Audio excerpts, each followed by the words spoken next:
Hello दोस्तों, कैसे हो आप लोग। स्वागत है आपका आपके चैनल प्रदीप क्रीडा में। दोस्तों, आज हम यहाँ पर देखने वाले हैं डीएलएड थर्ड सेमेस्टर का समावेशी शिक्षा का क्लास। मैं आपको बता दूँ कि 5 से 6 सालों में आपके जितने भी बहुविकल्पीय प्रश्न आए हुए हैं, आज हम उन सारे प्रश्नों को इस क्लास में लेने वाले हैं। दोस्तों, मैं आपको बता दूं कि एक भी ईयर का यानी किसी भी साल का कोई भी क्वेश्चन आपसे यहाँ पर नहीं छूटेगा। आपको यहाँ पर वो सारे क्वेश्चंस मिलने वाले हैं जो कि अब तक यानी 2019 तक अब तक जितने भी क्वेश्चंस आपके आए हैं, आज हम यहाँ पर इन सारे क्वेश्चंस को एक ही क्लास में ख़त्म करने वाले हैं। तो एक क्लास में आपके सारे क्वेश्चंस ख़त्म हो जाएंगे। जैसा कि आपको पता ही है कि समावेशी में दोस्तों समावेशी में बहुविकल्प प्रश्न से आपके 15 नंबर प्रश्न आते हैं। ओके दोस्तों, वस्तुनिष्ठ प्रश्न से आपके 15 नंबर आएंगे। अगर आपको 15 में से 15 चाहिए तो आपको पूरा क्लास लेना पड़ेगा। आपके एग्जाम में ऐसे ही क्वेश्चंस आने वाले हैं जैसे क्वेश्चंस आज आपको यहाँ पर मिलने वाले हैं। तो दोस्तों, हम देर न करते हुए चलते हैं, देखते हैं आज का पहला क्वेश्चंस। और दोस्तों, आप लोग वीडियो को लाइक शेयर करते रहिएगा ताकि जो हमारे भाई बहन अभी हमसे नहीं ऐड हैं वो लोग ऐड हो जाएं और वो लोग भी क्लास को कंटिन्यू ले सकें और अच्छे नंबर ला सकें। तो यहाँ पर हम देखते हैं आज का पहला क्वेश्चन है। पहला यहाँ पे आपका है, कौन विशिष्ट बालक नहीं है। कौन विशिष्ट बालक नहीं है? प्रतिभाशाली बालक, मंदबुद्धि बालक, या दृष्टि दोष युक्त बालक, या अल्पसंख्यक बालक। कौन विशिष्ट बालक के अंतर्गत नहीं आएगा, ये चीज आपको यहाँ पर बताएगा। दोस्तों, प्रतिभाशाली बालक भी आपका विशिष्ट बालक के अंतर्गत आएगा। उसके बाद मंदबुद्धि भी आपका आएगा। उसके बाद आपका दृष्टि दोष युक्त बालक भी आएगा। लेकिन दोस्तों, आपका अल्पसंख्यक बालक नहीं आएगा, यानी आपका डी वाला बिल्कुल सही हो जाएगा। ठीक है, डी वाला आपका बिल्कुल सही हो जाएगा। सेकंड यहाँ पे आपका है, प्रतिभाशाली बालकों की शिक्षा में क्या आवश्यक है? तीव्र गति से अध्ययन, या फिर संपुष्ट कार्यक्रम, व्यक्तिगत ध्यान, या उपरोक्त सभी। तो अगर प्रतिभाशाली बच्चों की बात करें, इसमें आपका हो जाएगा उपरोक्त सभी, यानी आपका दा वाला बिल्कुल सही हो जाएगा। नेक्स्ट यहाँ पे आपका नंबर 3 है, प्रारंभिक अवस्था में मंद बुद्धि बालकों की पहचान हो सकती है। यानी दोस्तों, कैसे हो सकती है? प्रारंभिक अवस्था में मंद बुद्धि बालकों की पहचान कैसे हो सकती है? अवलोकन से, या फिर परीक्षण से, साक्षात्कार से, या फिर प्रक्षेपी विधि से। दोस्तों, प्रक्षेपी विधि से। इसमें आपका क्या होगा? अगर हम बात करें बुद्धि अवलोकन की, तो दोस्तों इसमें आपका अवलोकन से होगा। अगर हम सबको बच्चों के बुद्धि की पहचान करनी है तो अवलोकन से ही कर पाएंगे। किससे कर पाएंगे? अवलोकन से कर पाएंगे, यानी आपका आ वाला बिल्कुल सही हो जाएगा। दृष्टि दोष की पहचान, दृष्टि दोष की पहचान के बारे में यहाँ पे आपको बताना है। आँखों को बार बार झपकाना, पढ़ते समय आँखों में दर्द होना, या फिर पुस्तक को आँखों के निकट रखना, उपरोक्त सभी परेशानियां। अगर मान लो किसी के भी आंखों में कोई भी समस्या होती है तो ये तीनों देखने को मिलेंगे, यानी आपका हो जाएगा उपरोक्त सभी। ठीक, दावाला आपका बिल्कुल सही हो जाएगा। अब यहाँ पर हम देखते हैं सा वाला 5वां क्वेश्चन है, विशिष्टता का संप्रत्यय होता है केवल गुणात्मक, केवल मात्रात्मक, गुणात्मक एवं मात्रात्मक, कुछ कहा नहीं जा सकता। इन चारों में से आपका क्या होगा? आप चारों विकल्प एक बार देख लीजिए, इन चारों में से आपका क्या होगा? अगर बात करें आंसर की दोस्तों, इसमें आपका हो जाएगा गुणात्मक एवं मात्रात्मक। ठीक है, यानी आपका सवाला बिल्कुल सही हो जाएगा। चलिए, अब हम आगे बढ़ते हैं और देखते हैं यहाँ पर क्वेश्चन नंबर 6 है। नेक्स्ट आपका है, कौन शिक्षा के क्षेत्र में विशिष्ट बालकों का वर्ग नहीं आता? शिक्षा के क्षेत्र में विशिष्ट बालकों के वर्ग में नहीं आता। बौद्धिक दृष्टि से विशिष्ट बालक, जातिगत दृष्टि से विशिष्ट बालक, शारीरिक दृष्टि से विशिष्ट बालक, शैक्षिक दृष्टि से विशिष्ट बालक। इसमें आपका क्या आएगा? अब यहाँ पर जब आपको दिख गया है जातिगत दोस्तों, ये आपका नहीं आएगा। देखिए, किसी भी विशिष्ट बालक की पहचान उसके जाति से नहीं कर सकते हैं, उसके धर्म से नहीं कर सकते हैं। अगर आप शिक्षा दे रहे हो तो आपको जात धर्म नहीं देखना है, बस केवल बच्चों के शैक्षिक गुण, बौद्धिक और शारीरिक के हिसाब से आप बच्चों को शिक्षा देंगे। सातवां आपका है ब्रेन लिपि किससे संबंधित है? ब्रेन लिपि दोस्तों किससे संबंधित है? यह आपका हो जाएगा दृष्टि दोष। ठीक है, लुइस ब्रेन ने ब्रेन लिपि का आविष्कार किया था। किसने किया था? लुइस ब्रेन ने। नेक्स्ट यहाँ पे आपका है 8वां क्वेश्चन है, भारतीय पुनर्वास परिषद अधिनियम कब पारित किया गया था? 1991, 1992 या 1993 या 1995? इसमें आपका क्या होगा? इसमें आपका हो जाएगा 1992। कब हुआ था? 1992 आपका बिल्कुल सही हो जाएगा। चलिए, 9वां आपका है विशिष्ट बालकों की शिक्षा के लिए चलाए जाते हैं। दोस्तों, विशिष्ट बालकों की शिक्षा के लिए कौन से कार्यक्रम चलाए जाते हैं? इसमें आपका हो जाएगा उपरोक्त सभी। दोस्तों, ये तीनों कार्यक्रम आपके विशिष्ट बालकों की शिक्षा के लिए चलाए जाते हैं। चलिए दोस्तों, अब यहाँ पे आपका 9वां क्वेश्चन है। आपको यहाँ पर 10वां क्वेश्चन है, श्रवणबाधित बालकों में प्रायः सुनने की क्षमता होती है 30 से 50 डेसिबल या फिर 50 से 60 डेसिबल, 60 डेसिबल या अधिक, 50 डेसिबल या अधिक। इसमें से आपका क्या होगा? अगर बात करें आंसर की, इसमें आपका हो जाएगा 60 डेसिबल या इससे अधिक। दोस्तों, यहाँ पे हम लोग 10 क्वेश्चंस कर चुके हैं, लेकिन अभी तक आप लोगों ने वीडियो को लाइक नहीं किया है। आपके एक लाइक से हमें थोड़ा सा मोटिवेशन मिलता है, ताकि हम ऐसे ही अच्छी अच्छी क्लास आपके लिए लाते रहें।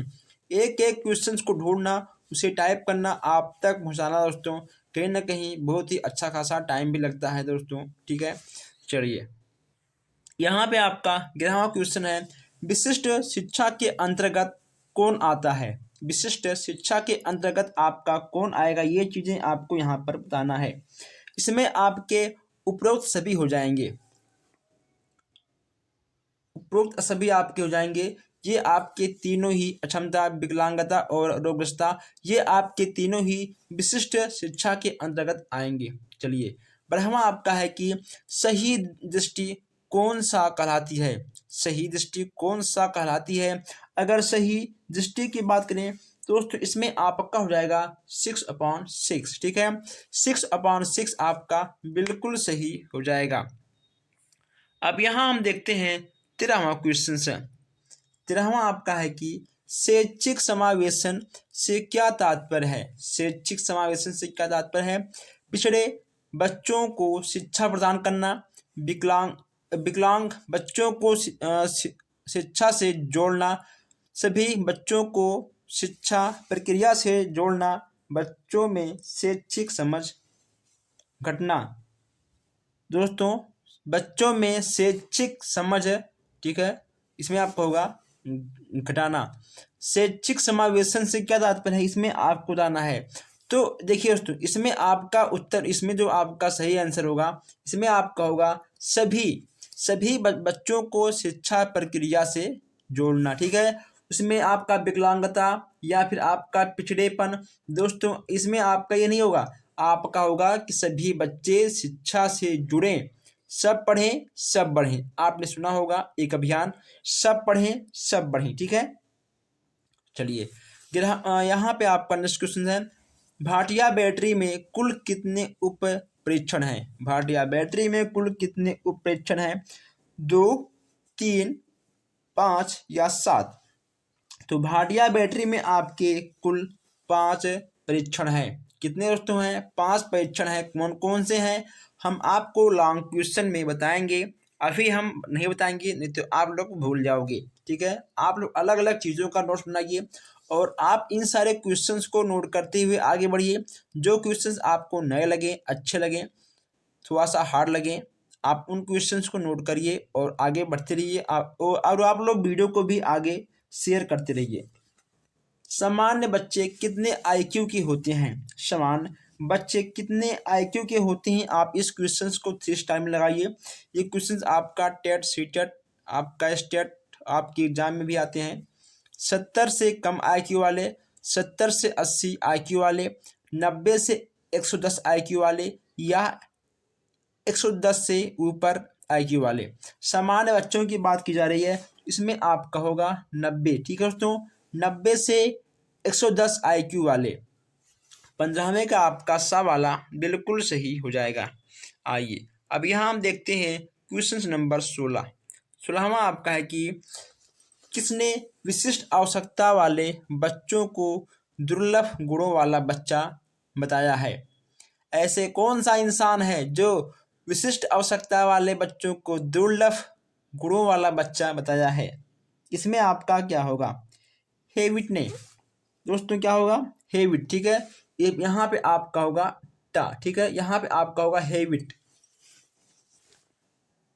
आंशिक शारीरिक रूप से अक्षम बच्चों को किस वर्ग में विभाजित किया जाता है? 2, 4, 3 या 5? आंशिक शारीरिक रूप से अक्षम बच्चों को कितने दोस्तों बच्चों को किस वर्ग में विभाजित किया जाता है? इसमें आपका हो जाएगा चौथा वर्ग। कौन सा वर्ग? आपका चौथा वर्ग बिल्कुल सही हो जाएगा। अब यहाँ हम देखते हैं 18वां क्वेश्चन। 18वां आपका है आंशिक दृष्टि बाधित वाले बच्चे किस लेंस द्वारा पढ़ सकते हैं? उत्तल लेंस की सहायता से, अवतल लेंस की सहायता से, या समतल लेंस की सहायता से? किसी भी प्रकार के लेंस की आवश्यकता नहीं होती है। यह आपका सबसे बड़ा गलत है क्वेश्चन, यह आपका सबसे बड़ा वाला गलत क्वेश्चन है। तो आंशिक दृष्टिबाधित बच्चे आपके उत्तल लेंस की सहायता से पढ़ सकते हैं। कौन सा लेंस? उत्तल लेंस। ठीक है, यानी आपका आ वाला बिल्कुल सही हो जाएगा। नेक्स्ट यहाँ पे आपका है कि श्रवण दोष से ग्रसित बच्चों में किसका दोष हो सकता है? कान किसमें दोष हो सकता है? कान से बाहर, कान के अंदर, या फिर कान के मध्य, या तीनों में? दोस्तों तीनों में। ठीक है, तीनों में आपका बिल्कुल सही हो जाएगा। हम लोगों ने नेक्स्ट क्लास में इस पर अच्छे से चर्चा किया था। आपका दा वाला बिल्कुल सही हो जाएगा। चलिए आगे बढ़ते हैं। यहाँ पे आपका है कि पूर्ण अथवा, दोस्तों यहाँ देखिए आपका होगा पूर्ण, ये होगा आपका देखिए पूर्ण, ये आपका पूर्ण लिखा है। ठीक, पूर्ण। पूर्ण अथवा गहन श्रवण बाधित बच्चों का सुनने का कितना डेसिबल होता है? जो उनके सुनने का क्षमता होता है वह उनका कितना डेसिबल होता है, ये आपको यहाँ पर बताना है। अगर बात करें आंसर की, तो इसमें आपका दोस्तों हो जाएगा 60 से 89 डेसिबल। ठीक है, यानी आपका बा वाला बिल्कुल सही हो जाएगा। चलिए अब यहाँ देखते हैं 21 क्वेश्चन। 21 आपका है निम्नलिखित में कौन अस्थिबाधित बच्चों की विशेषता नहीं है? इसमें से आपका कौन सा अस्थिबाधित बच्चों की विशेषता नहीं है? तो इसमें दोस्तों आपका ठीक है आ वाला, यानी आपका हकलाना बिल्कुल सही हो जाएगा। नेक्स्ट यहाँ पे आपका है प्रतिभाशाली बच्चों की बुद्धि लब्धि कितनी होती है? 70 या से अधिक, 100 या इससे अधिक? दोस्तों बताइए इसमें आपका क्या होगा? तो देखिए अभी जब हमने यहाँ पर आपसे सामान्य बच्चों की बात किया था तो उसमें आपका था 90। ठीक है, 90 से अधिक। दोस्तों 90 से अधिक हमने कहा था, लेकिन यहाँ पे कहा गया है प्रतिभाशाली। ठीक है, यहाँ पे प्रतिभाशाली यानी सामान्य बच्चों से थोड़ा सा अधिक। तो ना तो आपका तो ये होगा, ठीक है, ना आपका ये होगा। सामान्य बच्चों से अधिक यानी आपका ठीक हो जाएगा 140 या इससे ठीक है अधिक। आपका सा वाला बिल्कुल सही हो जाएगा। ठीक है, नेक्स्ट यहाँ पे आपका है दृष्टि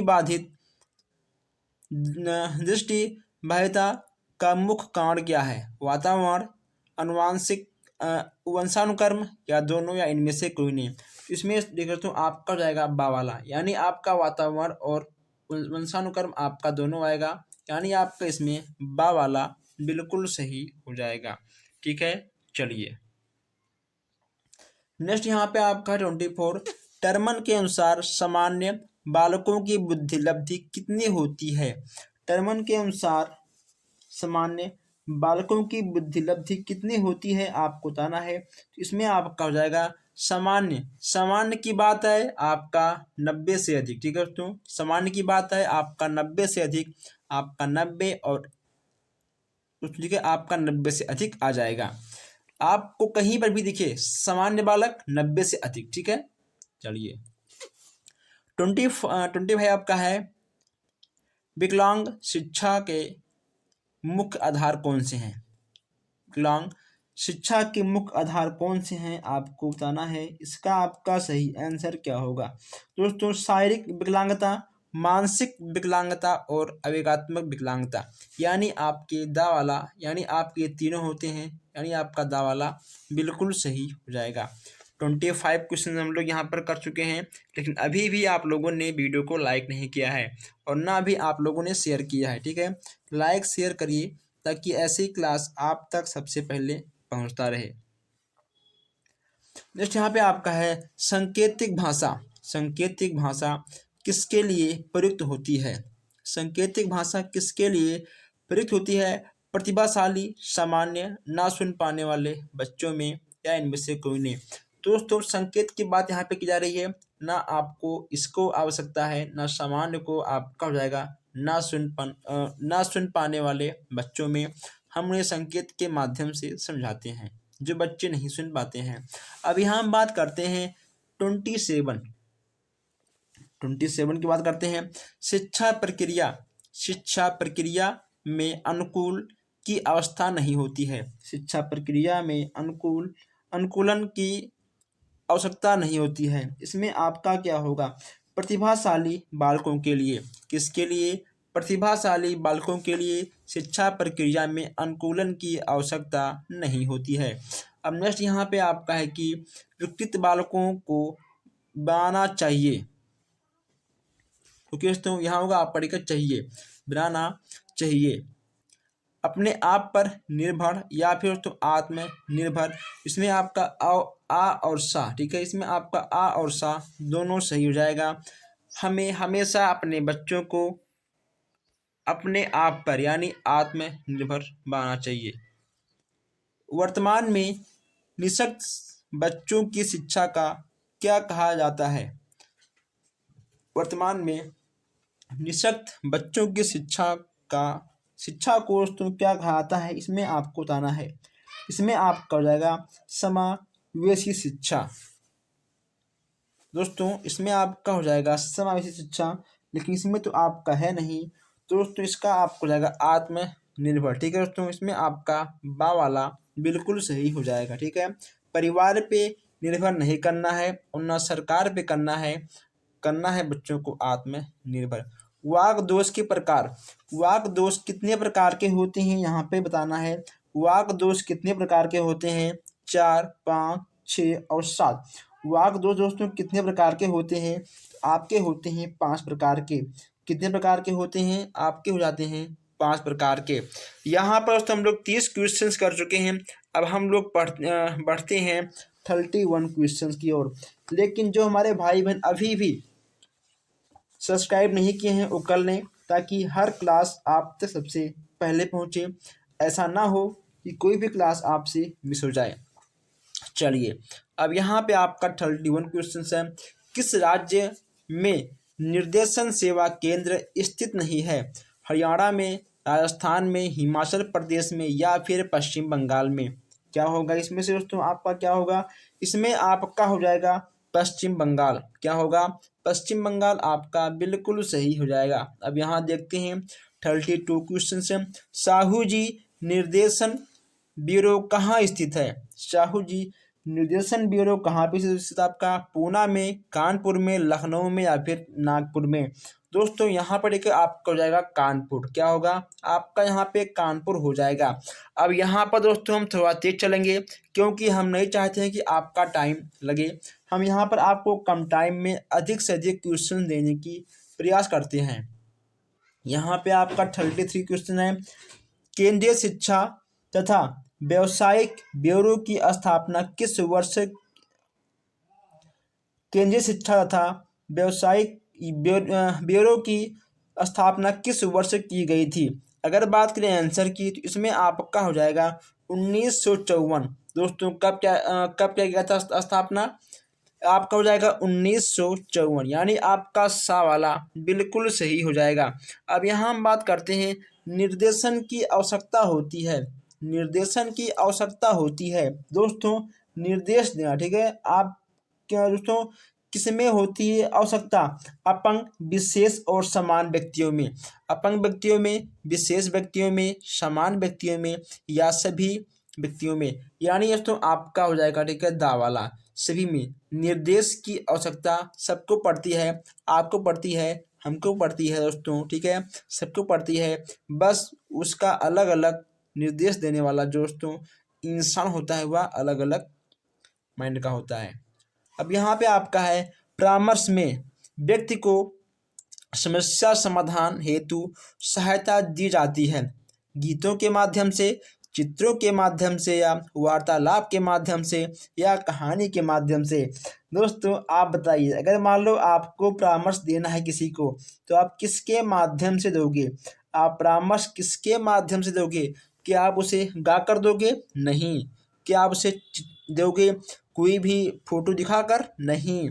कहानी के माध्यम से? नहीं। ओके दोस्तों, वार्तालाप से हम लोग बात करेंगे, ठीक है। अगर मान लो कोई भी व्यक्ति किसी भी समस्या में बच गया है और वह आपसे राय मांग रहा है तो हम उसे वार्तालाप के माध्यम से ही उसके समस्याओं का निदान करेंगे। 35 का आपका सवाल बिल्कुल सही हो जाएगा। अब यहाँ हम देखते हैं परामर्श एवं निर्देशन देने वाली संस्था मनोविज्ञान शाला उत्तर प्रदेश में कहाँ पे स्थित है? बरेली में या फिर लखनऊ में, वाराणसी में या इलाहाबाद में?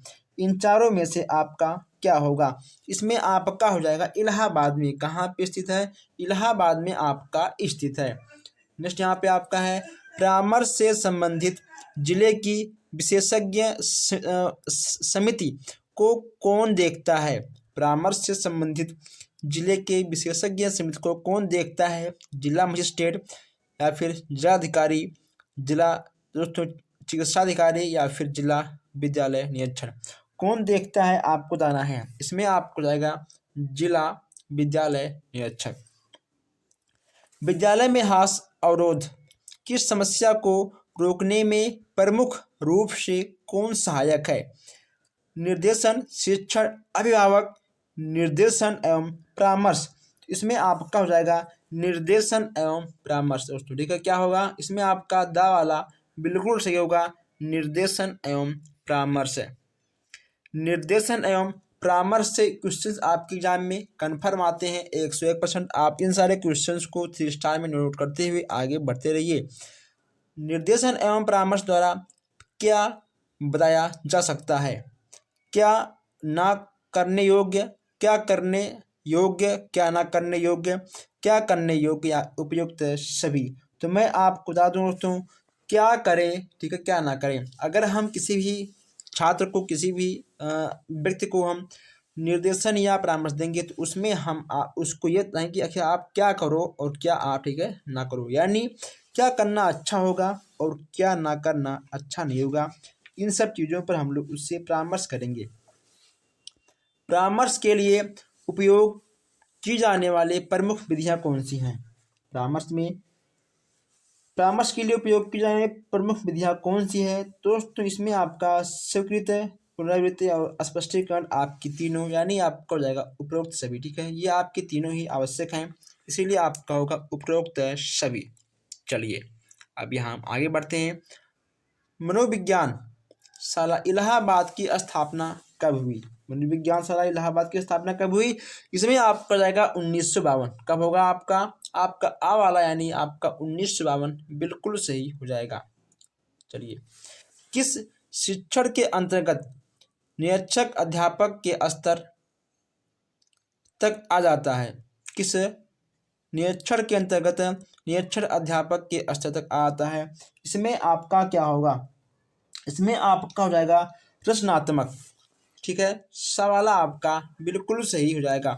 अच्छी निर्देशन सेवा कैसे होती है? अच्छी निर्देशन सेवा कैसे होती है आपको बताना है। बाल केंद्रित, शिक्षा केंद्रित, समाज केंद्रित या उपयुक्त में से कोई नहीं। तो इसमें आपका हो जाएगा बाल केंद्रित। जब हम विद्यालय में पहुंचते हैं तो हमें बच्चों के अनुसार कार्य करना चाहिए। ओके दोस्तों, सबसे पहले हम सबके लिए बच्चा होगा, फिर कोई और। समुदाय का अर्थ कितने शब्दों से मिलकर बना है? समुदाय का अर्थ कितने शब्दों से मिलकर बना है, ये चीज़ आपको यहाँ पर बताना है। 2, 4 या फिर 3। तो इसमें आपका क्या होगा? तो समुदाय का अर्थ आपका 2 शब्दों से मिलकर बना है। कितने? आपका 2 शब्दों से मिलकर बना है। नेक्स्ट यहाँ पे आपका होगा मंडलीय मनोविज्ञान केंद्र कहाँ स्थित है? मंडलीय मनोविज्ञान केंद्र कहाँ पे स्थित है? आगरा में, दिल्ली में, लखनऊ में या फिर कानपुर में? इसमें दोस्तों आपका क्या होगा? अगर बात करें आंसर की तो इसमें आपका हो जाएगा आगरा में। कहाँ पे स्थित है आपका? आपका आगरा बिल्कुल सही हो जाएगा। अब यहाँ पर हम देखते हैं कौन निर्देशन के प्रकार नहीं है। कौन निर्देशन के प्रकार नहीं है, आपको ये बताना है।